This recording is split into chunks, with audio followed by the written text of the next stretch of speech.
However, you know who does understand what's going on, that this is really a war between the West and Russia? Ukrainian soldiers. You heard me right. Ukrainian soldiers who are now switching sides and have joined the Russian military. I was in captivity, and I realized that if I returned to Ukraine, I would be thrown back into the trenches, dying once again for a cause that doesn't even exist. I'd be fighting for a worthless government that betrayed me once, and it will betray me again. The government doesn't care whether I live or die. They've lined their pockets with money, and at the first opportunity, they'll just run away. Whether it's to the West, Europe, or America, it doesn't matter. They'll take that money and leave the people of Ukraine to perish.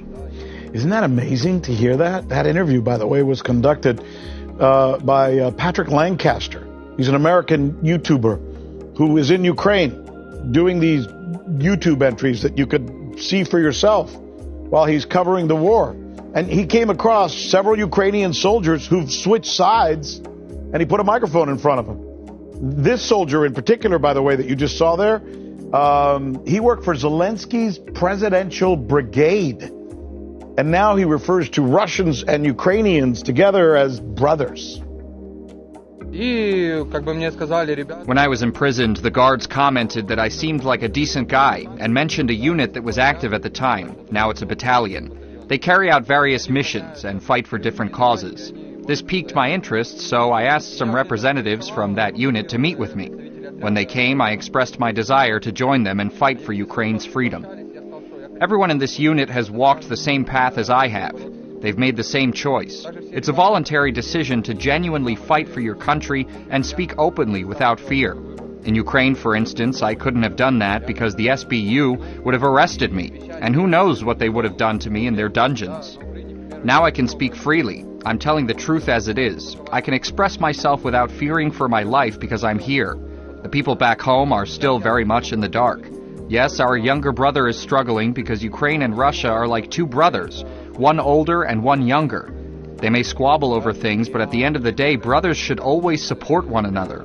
That's why I believe Russia helps Ukraine, not like the narrative of genocide against the Ukrainian people suggests. Come on, that's utter nonsense. Have you seen how much aviation and weaponry Russia possesses?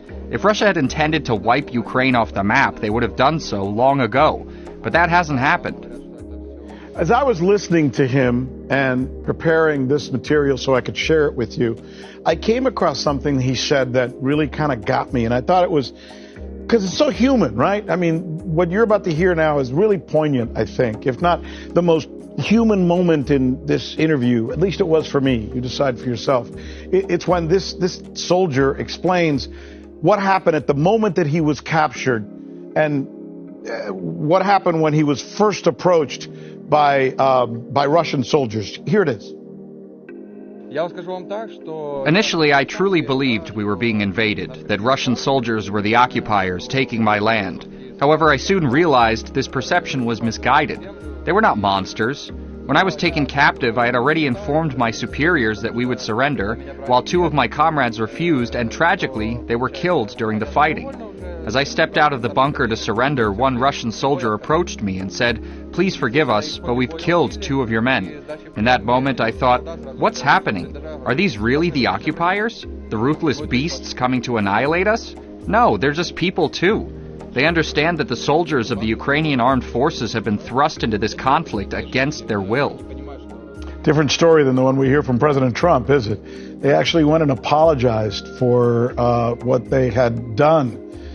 And by the way, as you watch this, right, you think the Kremlin must have put that together. It's got to be a propaganda film or something. No! You could go see this yourself. It's on YouTube, and the dude who's doing it is just a guy who went there from the United States. He's an American, and he's been putting out these videos. And I just learned there's a whole battalion of former Ukrainians who are now fighting for the Russian army. What does that tell you, right? What does that tell you? Soldiers like him and a lot of others among Russians and Ukrainians, both sides, interestingly enough, don't see this war as a personal grudge match between two peoples. That's just not the way they see it. It's so different in that sense.